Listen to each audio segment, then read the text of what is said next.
keep coming to my head, and I was like, ah, I don't know this woman. No, I only they watch her film. Oh, keep coming to my head, and I was like, ah, I don't know this woman. No, I only they watch her film. Oh, I don't really know him. I don't even really they follow. I say, oh, all these celebrities, they never talk to maybe fans or something. I don't know anything about fan and any of those stuff. I swear with my life, I don't know. I don't even follow her. Because of this message, I had to pass. I had to go to her page first to go and type. When I remember that, oh, she's passed. I don't know if anybody would have seen the message. So I decided to test Empress. People call her Empress. I actually saw Mrs. Empress at Tosin's videos. So I saw it, and I pray she looks at it.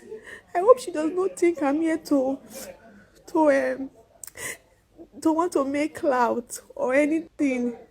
I told her that if she does not even believe that God can do it, it's fine. But I want to just pass the message I was told to pass. I believe that if I pray for her, our body, she will be fine. Because truth be told, I have witnessed people come back to life in my presence. I'm not lying. People have made testimonies, and I used to think that they were false, because I've never witnessed it before.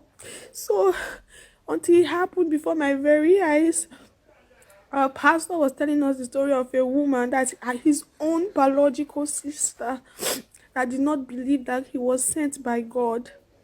He said if his brother is one of those fake people, so that she cannot believe that the things he does are abnormal, that Christians cannot be doing those things. I know many people have given up on God. I will not lie that I don't know. But that does not mean that God is not in the business of doing things or turning things around. Before I used to be a sick patient. I'm not lying. I had this goiter. I still have my results, my everything, my scan. Then they're still in my bag. Just one encounter, I was healed. I broke my leg too while I was in secondary school one certain time. The same thing, I was healed. I've seen people raised back to life in crusades, like in our crusade before. I witnessed a bus driver life that the brother was not coming for the crusade. He only came to drop people for the crusade. So as he was going back home, all those shatter. So he was caught that his brother just slumped and died. So the guy rushed home. I was like, I'm just coming from a crusade. Let me go and drop my brother body there. If God can. I know that man did that thing out of faithlessness. I'm very sure. He just wanted to just maybe try and prove. I'm very sure. But to his greatest surprise, as he was getting close to the venue of the place, he brought that stood up back to life, and only him one, they did not call him out, only him one walked from the back. Nobody knew why he was walking down. He came to the front and asked my pastor, who are you? How did you know me? How did you come to call me? He was so thankful. The brother goes to our church now. I'm telling you that I'm not trying to sabotage your faith or your lifestyle or your living with God. No. With God, everything is by faith, and I believe that He told me to do this. I'm not saying that you are delegated to do rest to actually do it, but if you look at the Bible verses I dropped there, where in Ecclesiastic, when Solomon said, "A time to die, everything there's a season, born and a time to die." That's what he said. Then I've always heard my pastor say this thing, be like, you don't know that you can change your future if you don't like the directive it's going. And I'm like, how do you mean? I too, I'm not just 100%. On Sunday, I was prayed for, but I was healed, confirmed. And in the middle of the week, I noticed that very difficult to eat or swallow anything. So I've just been taking water or super, something to keep me, that give me some energy.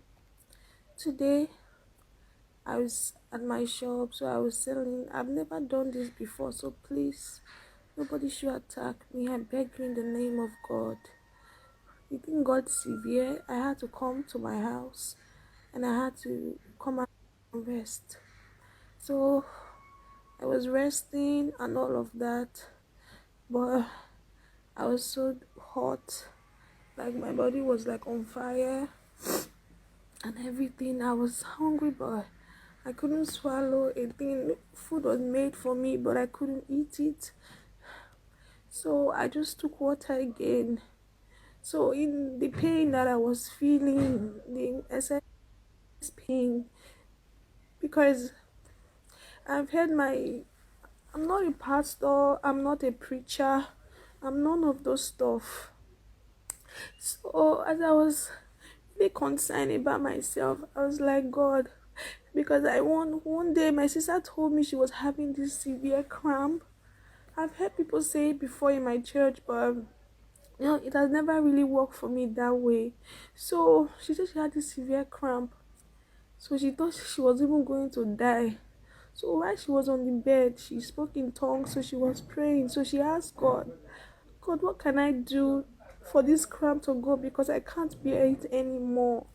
So she said that she heard a voice telling her to do song of praise, that she should dance. So she said that, how can somebody that has major, serious menstrual pain be dancing? Is it not death that is that? The voice now said that, Shay, you said you wanted to do something for me. So she said she now thought again, like, if God had said that he wanted her to give praise and dance, then it means that God knows that she's already in severe pain already. I would not want to maybe put more pressure on her. So she decided to do it. After she slept and woke up, she said the cramp was gone. That it was gone. She also confirmed another one where she was so cold. So she was making another negotiation with God. God told her, okay, go to the bathroom, go and use cold water to bathe. She said she argued and argued that she cannot. Say that is it. She better stay like it, because actually she's scared of cold water. She always uses hot water. But she's also thought about it again and said, okay, she will go. So she went and she bathed, and true to it, her body came back to normal. So I was so depressed, and I was like, God, what is happening to me? I was healed on Sunday. My name was even called. So at the end of the service, I sweated so profusely that I felt the sickness drop out of my body, because I speak in tongues a lot and all of that. And I'm like, God, is this fate that is testing me, or I'm not doing something right for you, or something is not right somewhere? So I woke up in pain this evening, and I was like, I was so hungry, but I couldn't even eat. The food is still there. So as I was praying, I was like, let me just pray. I wanted to test the same thing my sister tested. So I asked God, truthfully, that I am truly tired, though, that I don't want to say that I've run out of faith and all of that, because that's how the devil gets vulnerability with Christians and all of that. So I cried in pain. I was telling God as I was praying, what can I do? If he meets me going out, I will go. I will use my lifeless body to go there. I don't care. Just that I really, really want to eat. Imagine me not eating for 3 weeks. And I'm wondering how I'm still living there. It's really miraculous, first of all, that I'm living on water. I can show you guys all the water that I've been drinking. These are my mantle from church. I've finished 3 already for that 3 weeks, and I want to enter a new one. I have my mantle on my leg. I'm sorry, my room is so rough because I have not had time because of the whole thing. I wore my mantle on my leg. You can see it. 3 days of mystery. I'll get my banner to cover myself. So I was like, as I was praying, the only thing I was hearing, because I was trying to command the devil inside of me, because my pastor told us that whenever you feel uncomfortable, you feel one kind, imagine that it is the devil that is doing it, and tell him that it should be cast out of you, that you are a child of God. Remember him, that You are a Zionite and all of that. I did all of that. So I just went into speaking in tongues for some minutes. I was speaking in tongues and I was speaking, trying, because I was telling God that I don't even know how your voice really sounds, because it's honestly, truthfully, it's only once I heard the voice of God. That was the first time I found God, when He told me to go to church. That was the last time. I don't know if I've ever heard Him before. So I was like, I really